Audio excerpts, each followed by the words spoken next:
Hi friends, this is a kitchen plastic mat and you can see here this is called the silicone dish drying mat.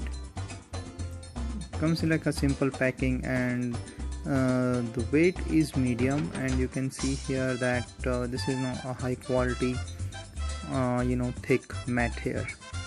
So you can see like some curves you can put on the dish and then the water can dry on it.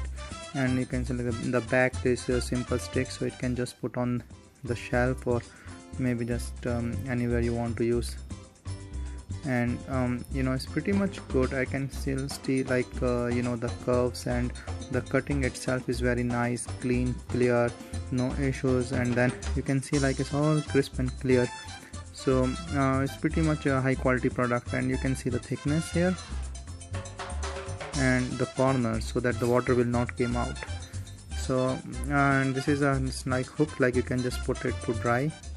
It's pretty much a nice design.